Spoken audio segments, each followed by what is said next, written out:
ang mga unang balita sa umagang ito.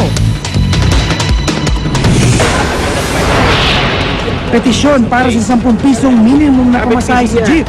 Inihain na ng ilang transport group sa LTFRB.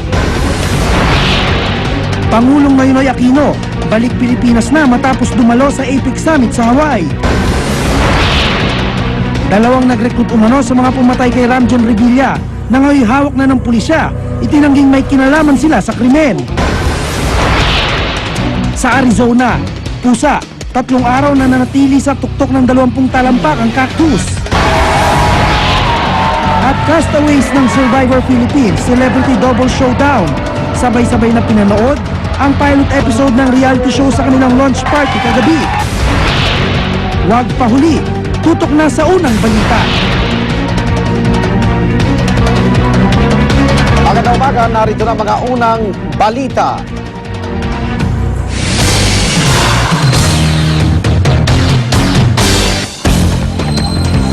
Petisyon para sa 10 pisong minimum na pasahe sa jeep inihain ng ilang transport group sa LTFRB.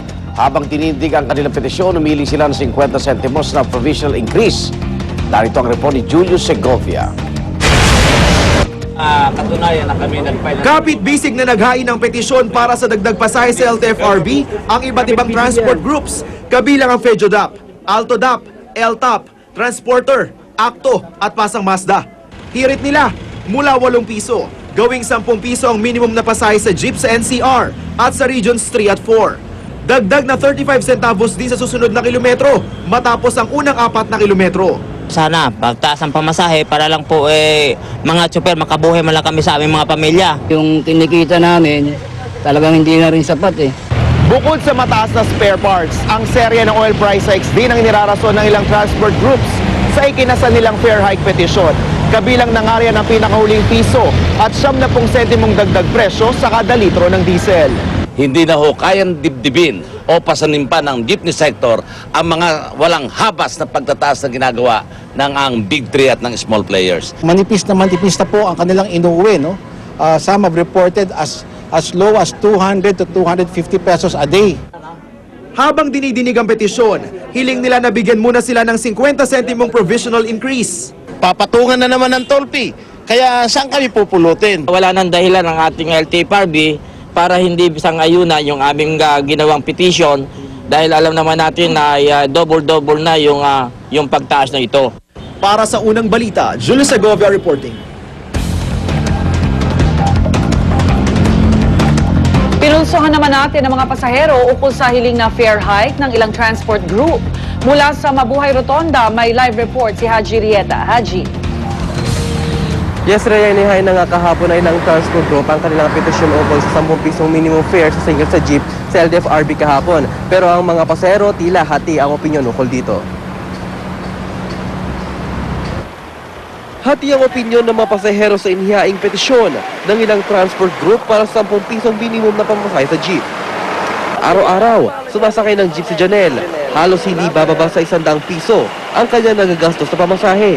Kaya naman daw, hindi siya pabor na dagdagan ng 2 piso ang minimum fare. Actually, hindi. Kasi mas mahihirapan yung mga tao na mag-adjust na naman sa bagong budget natin ngayon. So, sobrang hindi talaga. Pati si Ryan, tutol din sa hiling ng mga jeepney operator. Mahirap ang buhay ngayon. Pero para kay Saldi, okay lang daw na malagdagan ng fees sa pamasahe. Mahirap din naman daw kasi ang sitwasyon ng mga jeepney drivers sa ngayon. Kung magtataas lang, wala naman tayong magagawa eh. Wala naman na rin kinikita mga jeepney driver. Kaya yun, okay lang kahit na magtaas. Pati si Mang Richard, wala na problema kung magtataas man ang pamasahe sa jeep. Wala namang problema sa akin kung 2 piso lang naman idadagdag, hindi naman kawalan sa atin. 10 piso, karagdagan din sa mga driver din naman yun eh. Isa sa ilalim sa public hearing ng LTFRB ang fare hike petition ng mga transport group bago maglabas ng desisyon. Kaya kanina nga nakosap natin lang mga jeepney drivers na ayon sa kanila, hindi naman ito maging dahilan para mabawasan o mawalan sila ng mga pasahero. At umaasa nga sila na hindi natatagal at may papatupad nga itong hiling nila. Rhea? Maraming salamat, Haji Rieta. Nag-uulat live mula sa Mabuhay Rotonda. Pangulong Noynoy Aquino nakabalik na sa bansa mula sa APEC Leaders Summit sa Honolulu, Hawaii. Pinalita ng Pangulo magandang resulta ng kanyang pakipagpulong sa mga leader ng iba't ibang bansa. Darito ang report ni Dante Perelio. Matiwasay na nakalapag sa NAIA Terminal 2 ang chartered plane na sinakyan ng delegasyon ni Pangulong Noynoy Aquino mula Honolulu, Hawaii, pasado 1:00 ng madaling araw kanina.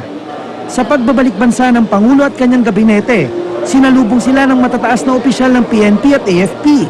Bagamat pagod sa biyahe, masaya niyang ibinalita ang magandang resulta ng 3 araw niyang pagdalo sa 19th APEC Leaders Summit, kung saan kabilang ang Pilipinas sa 21 bansang miyembro.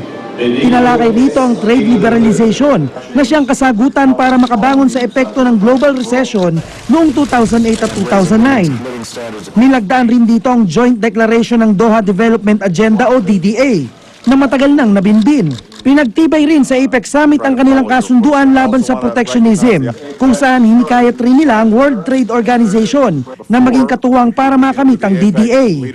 Matagal nang problema ang protectionism sa regional trade dahil di nakakapasok ang ilang investment sa mga bansang nagpapairal ng mahigpit na regulasyon sa kalakalan. Malawak ang sakop ng mga paksang tinalakay sa APEC. Ilan sa mga ito